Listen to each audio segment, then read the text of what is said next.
Operação contra o ex-presidente Jair Bolsonaro, que resultou nas medidas cautelares impostas pelo Supremo Tribunal Federal, podem impactar a relação já bastante conturbada entre o Brasil e o governo americano de Donald Trump.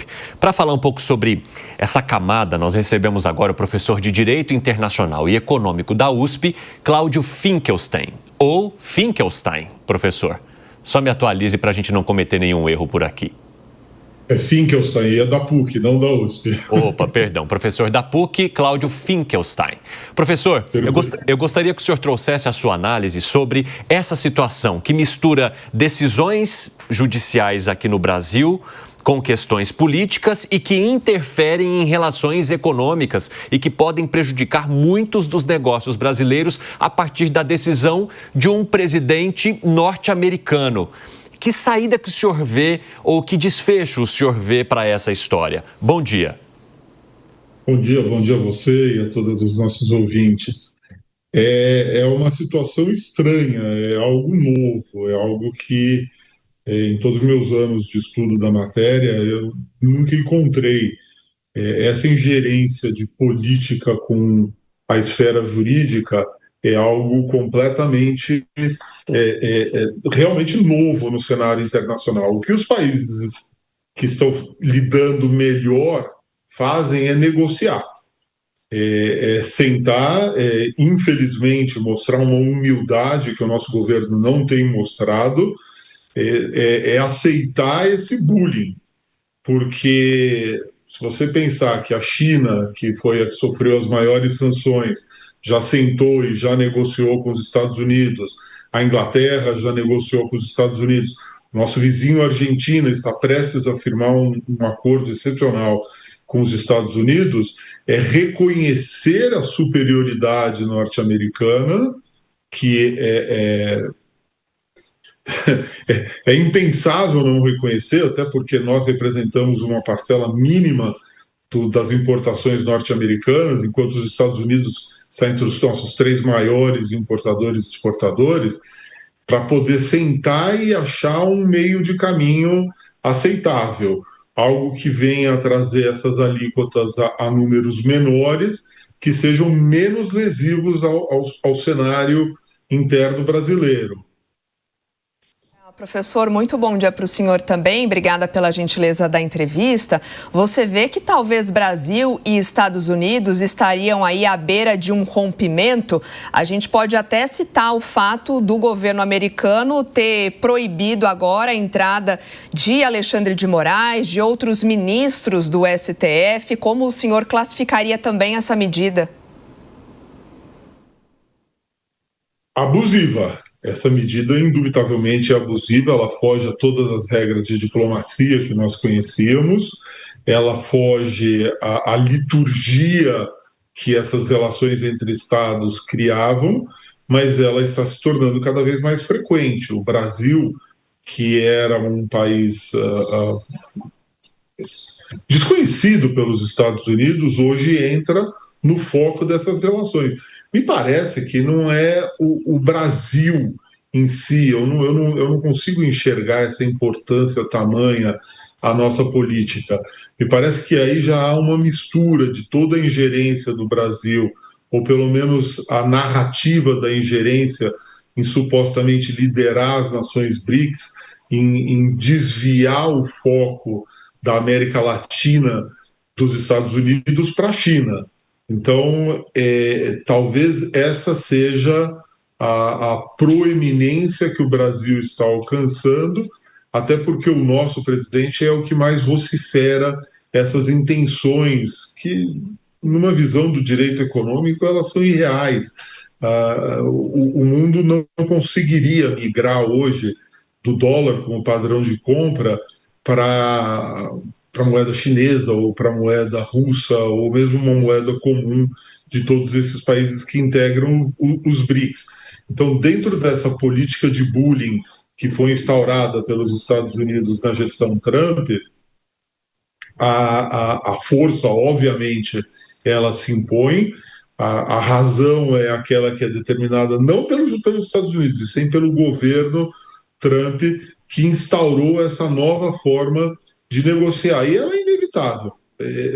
nós temos que nos adequar a essa realidade.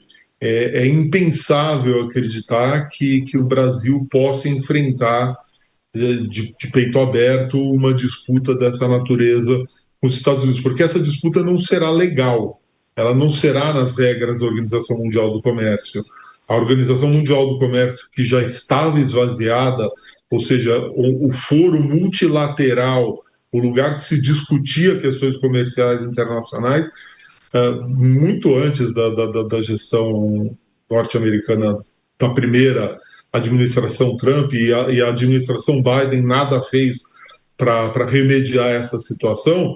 O que acontece agora é um rompimento com o que tradicionalmente era feito na diplomacia comercial internacional. Nós estamos vivendo uma era completamente nova, essa era do bullying nas relações diplomáticas entre Estados. Professor, só me ocorreu uma dúvida aqui. Quando o senhor fala em negociação, eu gostaria de entender bem qual que é o seu ponto de vista sobre negociar e se isso teria a ver também com as questões políticas que aparecem no meio dessa celeuma. Porque o ex-presidente Jair Bolsonaro coloca como uma solução para essa taxação o projeto de anistia, o que interferiria em decisões do judiciário brasileiro, no qual os Estados Unidos não podem apitar, obviamente. Essa negociação, no seu caso, tem a ver com questões políticas também? Ou isso é apenas uma cortina de fumaça para o que realmente importa, que seria a maneira como o presidente da República, o presidente Lula, tem falado sobre a alteração de moeda ou a maneira como ele tenta liderar essas conversas no grupo do BRICS? O que é essa negociação e o que entra, de fato, nessa história e com possibilidade de se chegar a um meio de caminho? Eu não consigo ver essa ingerência no nosso judiciário. Mesmo se o Estado resolvesse interceder em favor, junto ao judiciário, desta relação jurídica, desses julgamentos que estão em curso, eu não sei se eles teriam sucesso. Aliás, me parece que não.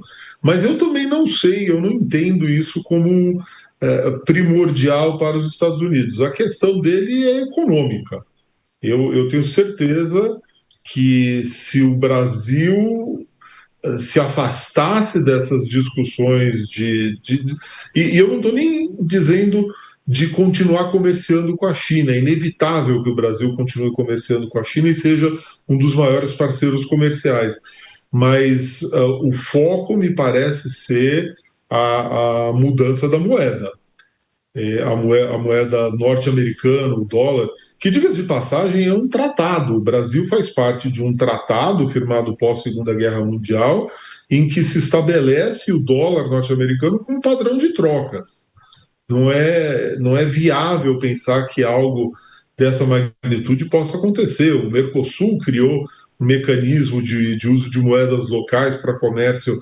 E nós estamos falando aqui transfronteiriços e eu não vou dizer que fracassou, mas que ele não traz nenhum resultado palpável, não traz. O comércio em moeda chinesa é minúsculo perto ao comércio global feito em moeda norte-americana.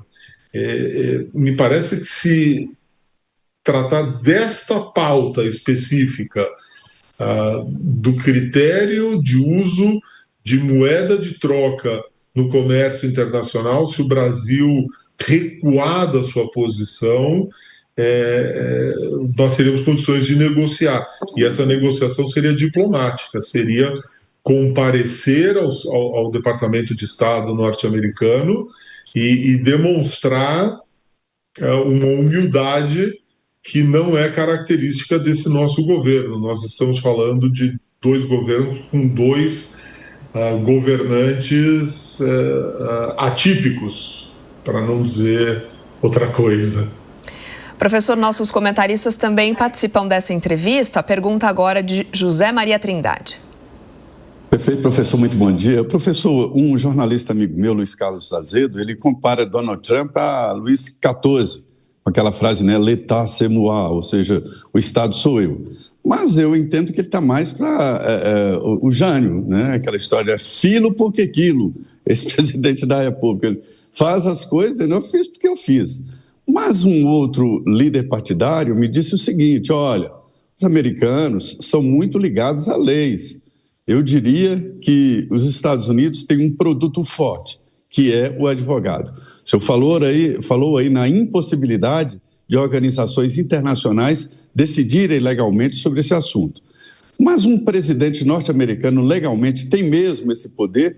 Isso me surpreendeu. Eu entendo que não. Sobre a legislação norte-americana, é assim mesmo? O presidente pode fazer as coisas porque ele quis e não porque a lei manda?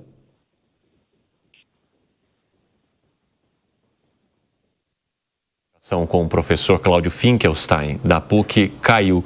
Então, a gente agradece aqui a participação do professor, caso não consigamos retomar a comunicação com ele. E a gente pode trazer também a sua dúvida, viu, Zé Maria Trindade, com próximos entrevistados para tratar do tema que ainda teremos nessa edição aqui do Jornal da Manhã.